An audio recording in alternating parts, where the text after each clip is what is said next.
If you got an engine fault code for P0505, I'm going to show you guys how to fix that on your car. It's pretty simple and it's actually a free fix. So what you're going to need to do is locate the throttle body on your engine. On this one, it's really simple, and most vehicles, it's pretty much the same.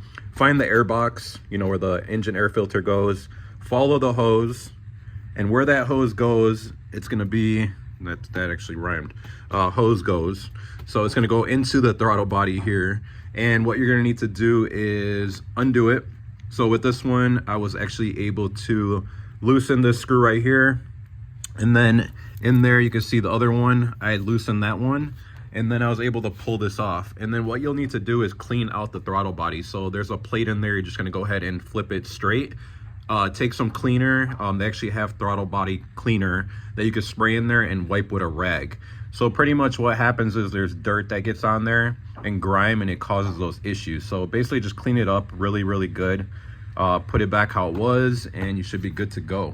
If you guys have any questions, go ahead and comment. Don't forget to subscribe to the channel. Thanks for watching.